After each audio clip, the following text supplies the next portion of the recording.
Do macros confuse you? Well, this is Macros 101. It's me, Coach Seth, your weight loss expert, and I'm going to simplify the macros for you so you can understand it better and get some killer results. So let's get started. Disclaimer and copyright. Please do not try to copy my stuff, and this is for information only. I am not a doctor. I'm not a registered dietitian. I am someone that does help people get A to B in a really quick manner, but please reference your physician before you start anything. Thanks. Welcome to Macros 101, your guide to understanding and optimizing your macronutrient intake for better health and wellness. In this comprehensive ebook, we're going to dive deep into the world of carbohydrates, proteins, and fats, empowering you to make informed dietary choices and achieve your nutrition goals. Whether you're aiming for weight loss, muscle gain, or improved overall health, mastering the basics of macronutrients is essential. Let's embark on this journey together and unlock the power of Macros 101. Let's do this! Coach Seth. It's your boy. All right, so the first thing that we're going into, right, is carbohydrates. We're going to demystify it. Right now in social media and, mainstream stuff, people try to tell you to stay away from carbs. And that's a bad thing because carbohydrates are your primary source of energy, right? So we're going to break down some of the types of carbohydrates, fiber and digestion, maybe a little bit of carb timing, and why the quality, not just the quantity of what you're eating in carbohydrates actually matters, right? So let's demystify these carbs, right? So carbohydrates are often villainized in popular diets, but the reality is far more of a nuisance. In this chapter, we're going to go right into the intricate world of carbohydrates, uncovering their vital role in fueling our bodies and supporting overall health. So the first thing we need to understand is the type of carbs, right? So you have your simple and complex. Your simple carbs are your table sugars. Their quick energy can be used for rapid spikes and crashes in blood sugar levels. So some common types of this is table sugar, honey, syrups, and fruit juices. Then we have our complex carbohydrates. These are starches and fibers. They're found in whole grains, legumes, fruits, and veggies. They often sustain energy, promote satiety, and help regulate your blood sugar levels. So now that we understand the difference of the two types of carbs, right, we can understand the role of fiber in our digestive health. So fiber is often referred to as the unsung hero of carbohydrates, playing a critical role in digestive health and overall wellness. Here's why we need more fiber and pay attention to it, right? So it promotes regularity. Not just farts here, folks. All right, so fiber adds bulk to the stool, making it easier to pass and prevent constipation, supporting your gut health. So certain types of fibers, known as prebiotics, nourish the beneficial bacteria in your gut, promoting healthy microbiome. And also, it helps reduce risk, right, for disease. A high fiber diet has been linked to reduce risk of chronic diseases such as heart disease, diabetes, and certain types of cancer. All right, so now that we understand a little bit more about the rich fiber foods and what we can get from it, let's talk about some carb timing for energy and recovery. So when you consume carbohydrates, you can significantly impact your energy levels and recover from exercise. Here's how to time your carbs intake effectively. So pre-workout fuel. So if you're someone that's trying to get stronger, leaner, and faster, right? Consuming a balanced meal or snack containing carbohydrates and protein before exercise can provide energy for your muscles needed to perform at their best. Then you have your post-workout recovery. So after a workout, your body is primed and to replenish glycogen storage and repair muscle tissue. So including carbohydrates and protein in your post-workout meal or snack can enhance recovery and support muscle growth. So the next chapter, we're talking about protein. So protein is the building block of life, essential for repairing tissues, building muscle, and supporting immune function. So what we're going to go over is your protein sources, what you need, meal timing with your protein, and quality of your protein, why it's important to make sure you're getting the right sources, and also why you should vary it, right? So let's get into protein. Protein is often hailed as the cornerstone of nutrition, serving as essential for building blocks for various bodily functions. In this chapter, we're going to go right into the multifaceted role of protein and how to optimize your intake for optimal health and performance. So let's first go into our protein sources, right? So protein-rich foods come in a array of different options, catering from different dietary preferences and lifestyles, right? So really what it boils down to is two base proteins. We have our animal-based proteins and our plant-based proteins. So animal-based proteins are your lean meats such as chicken, turkey, beef are rich in high-quality proteins, essential nutrients like iron and vitamin D. Fish and seafood offer omega-3 fatty acids along with protein, while eggs and dairy products also provide a complete amino acid profile. Then we have our plant-based proteins. For those following a vegetarian or vegan diet, plant-based protein sources offer an ample amount of options. So we got our legumes like beans and lentils. Chickpeas are rich in protein, fiber, and micronutrients. Tofu, tempeh, and edamame provide a complete protein sources derived from soybeans, which quinoa stands out as a protein-rich whole grain. So by incorporating these different sources in your diet, you ensure that you're meeting your body's needs while also enjoying a variety and diverse flavor of range of foods. So understanding your protein needs. So there's a bunch of different factors that go into what you need, whether you're trying to support muscle growth, recovery, or overall health. So here is how to calculate your protein requirements. So factors that are really influencing your protein needs. Consider your age, weight, activity level, and fitness goals playing a role in determining your protein needs. Athletes and individuals engaged in regular exercise may require a higher protein intake to support their muscle repair and growth. So here are the general guidelines for us common folk, right? So provide the general recommendations for protein intake is based on established guidelines. So such as consuming 0.8 to 1 gram of protein per kilogram of body weight for sedentary individuals, and up to 1.2 to 2 grams per kilogram for active individuals. So tailoring your protein intake to specific needs can optimize your body composition, performance, and overall well-being. So optimizing your meal timing for protein. Again, we have our pre and post-workout nutrition and spreading the protein intake throughout the day, right? So your pre and post-workout nutrition, consume protein-rich foods or supplements before and after your exercise can enhance muscle protein synthesis and promote muscle repair and growth. And we consume a balanced meal or snack containing both protein and carbohydrates with a pre and post-workout window there, right? And then we have our spreading of protein intake throughout the day. So distributing your protein intake evenly across meals and snacks can help sustain protein synthesis throughout the day, rather than relying on large doses in one sitting. By spreading your protein intake strategically, you can optimize your body's ability to use the protein for muscle repair and recovery and growth. So assessing your quality. So not all proteins are created equal, just like carbohydrates. So we need to understand the concept of quality are essential for optimizing your dietary choices.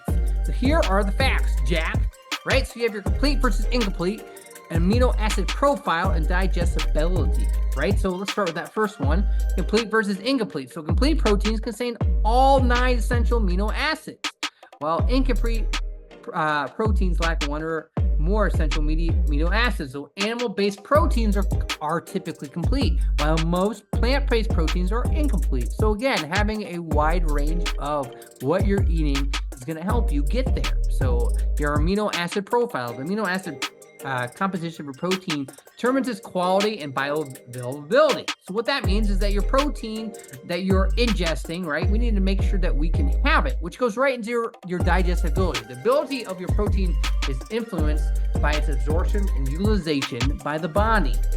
Factors such as cooking methods, food processing can affect the digestibility of protein. So by choosing higher quality protein sources, varying your intake, you can ensure you're meeting your body's needs for essential amino acids, supporting optimal health and performance. Decode the fats. So fats often get a bad rep, but they're critical for brain function, hormone production, and nutrient absorption. So in this chapter, we're going to be talking about the types of dietary fats, omega-3 fatty acids, healthy fats in cooking, and balancing your fats. So let's decode these fats.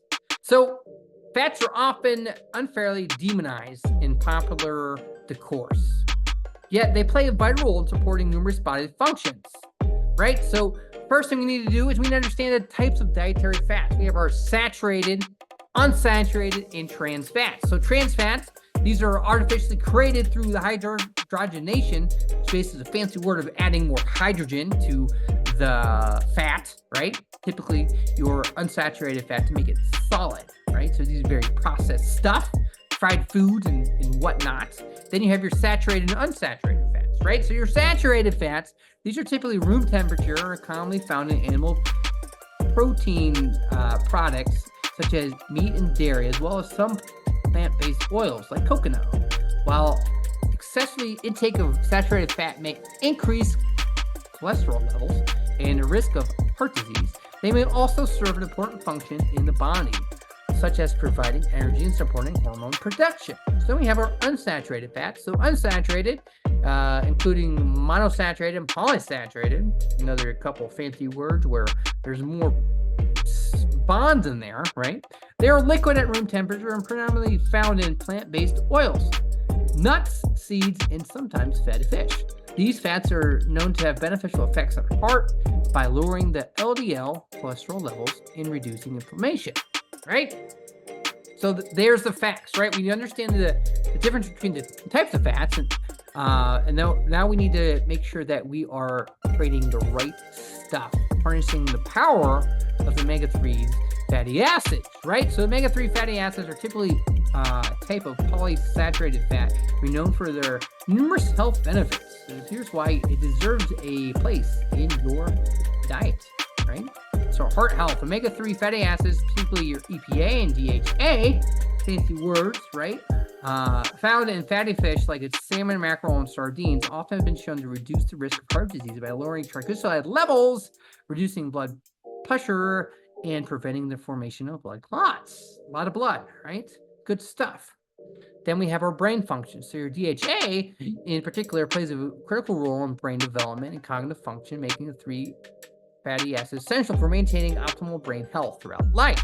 Inflammation regulation.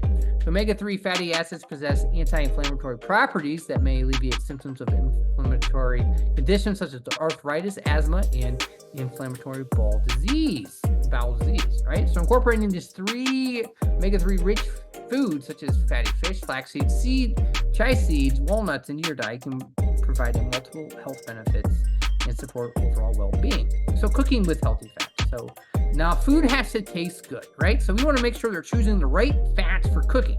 So that way you can have a lot of flavor as well as increase our nutrition integrity. So here's how to make the most of your healthy fats in the kitchen. So you have olive oil, avocado oil, and coconut oil.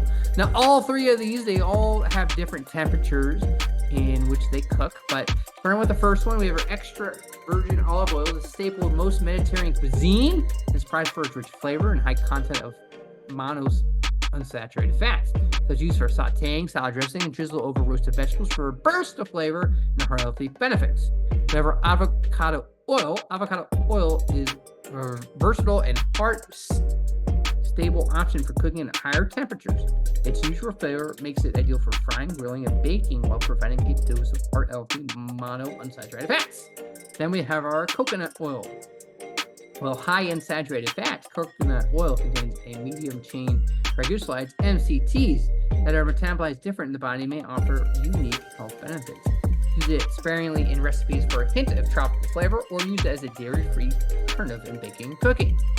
So we want to make sure that we're balancing fats for optimal health. So we want to have, good level of omega-3s to omega-6 ratio. So while both omega-3 and omega-6 fatty acids are essential for health, the typical Western diet tends to be higher in omega-6 due to prevalence of processed foods and vegetable oils. So balancing the ratio by increasing omega-3 and reducing omega-6 may help reduce inflammation and lower the risk of chronic diseases. So some sources of your omega-6 in your diet, right, is an abundance of vegetable oils such as corn, soybean, sunflower oil, as well as processed and fried foods. So your typical, again, Western diet, we want to make sure that these fats, we want to have an increase of omega-3 fats, right? So finding the balance with your macros. We want to make sure that we're balancing our meals, understanding our portion control, meal timing, and mindful eating.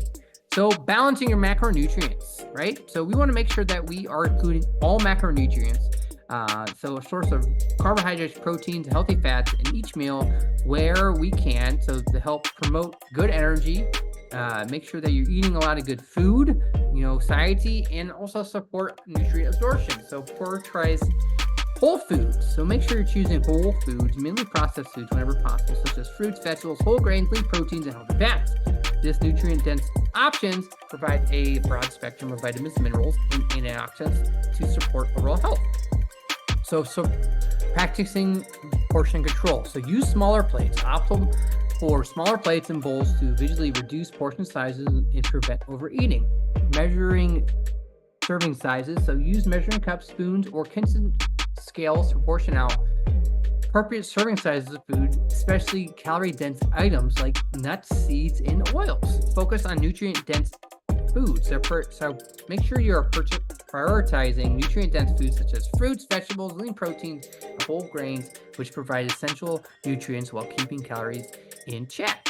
So master your meal planning. So we want to make sure that we are preparing for maintaining a healthy diet while juggling a busy lifestyle. Here's some stuff that you should focus on, right? So set aside time for planning. Dedicate time each week to plan your meals, create a shopping list, prep ingredients to streamline the cooking process. Batch cooking. Prepare large batches of staple ingredients such as grains, proteins, and vegetables that can be used in multiple meals throughout the week. Grab and go snacks. So provide healthy snacks such as cut up fruits and vegetables, yogurt parfaits, and homemade energy balls to have on hand for busy days or when hunger strikes. So make sure you're embracing mindful eating. So mindful eating involves paying attention to your body's hunger and fullness cues, savoring each bite, and cultivating a healthy relationship with food. So here is how to embrace that, right? Eat slowly and mindfully. Take time to chew your food thoroughly, savoring the flavors and textures. Put down your fork between bites and focus on enjoying the experience of eating. Listen to your body. Pay attention to hunger and fullness cues. Eating when you're hungry and stopping when you're satisfied. Avoid eating out of boredom, stress, or emotional triggers. So let's put it all together, right? So personalize your approach. So we want to experiment with different macronutrient ratios, meal timing strategies, find what works best for you. Track your progress. Make sure you're using some kind of food journal, mobile app, or wearable device to track macronutrient intake, physical activity, and progress towards health and fitness goals. Make sure you're seeking support. So make sure you're looking for, coaches or online communities of guidance, registered dietitians, and motivation to make sure that your journey with nutrition becomes better. We want to make sure that we are also embracing the lifelong learning, right? So the importance of lifelong learning and staying curious about nutrition, science, dietary trends, and emerging research, continually refine and optimize your dietary habits for long-term health and wellness, right? So personalize your approach. No two individuals are exactly alike, and your goals and needs vary based on factors such as age, gender, activity levels, and health goals. So here's how to personalize your approach to nutrition. Experiment and adapt. Don't be afraid to experiment with different macronutrient ratios, meal timing strategies, and food choices to find what works best for your body and lifestyle. Listen to your body. Pay attention to how different foods make you feel and adjust your diet accordingly. So trust your body's signals and honor its unique needs and preferences. Track your progress. So tracking your progress is essential for staying accountable or monitoring your success on your journey for better nutrition. Here's how to effectively track your progress. Keep a food journal. Record your dietary food intake, including portion sizes and macronutrient breakdowns, to gain insight into your eating habits and identify areas for improvement. Use technology. Make sure that you're utilizing mobile apps or wearable devices to track your macronutrient intake, physical activity level, and progress towards your health and fitness goals. These tools can provide valuable feedback and help you stay motivated and on track. So make sure if you do need help, right, you're seeking support. So embarking on a journey to better nutrition can seem very overwhelming at times, but you don't have to go it alone. Here's how you can get some support along the way. Consult with professionals. Consider working with a registered dietitian, nutrition coach, or personal trainer who can personalize your guidance, accountability, and support tailored to your specific needs and goals. Join communities. Seek out online communities, forums, or social media groups focused on nutrition and wellness to connect with like-minded individuals, share experiences, and find inspiration and encouragement. Surround yourself with a supportive network of professionals and peers can provide valuable support and motivation as you navigate your nutritional journey. Lifelong learning. Nutrition is a dynamic field with new research and trends emerging constantly. Here's how to cultivate a mindset of lifelong learning and growth. Stay curious. Remain curious and open-minded about nutrition science, their dietary needs, trends, and emerging research. Continually seek out reliable sources of information to stay informed and up to date. Experiment and adapt. Be willing to try new foods, recipes, and eating patterns as you learn and grow your nutritional journey. Stay flexible and adapt to changes in your needs and circumstances. By embracing a mindset of lifelong learning, you can continuously refine and optimize your dietary habits to support long-term health and wellness. Congratulations! You've completed Macros 101. You're now equipped with knowledge and tools to take on your nutrition and transform your health and wellness. Remember, achieving macronutrient balance is not about restriction or deprivation, but rather about nourishing your body with nutrients it needs to thrive. Here's your continued success on your journey, optimal health, and vitality with Macros 101. Yes, here's how I can help you. Fill out this form. We can hop on a call to get you an action plan to drop some back. If you want the form, let me know. I'll send it to you.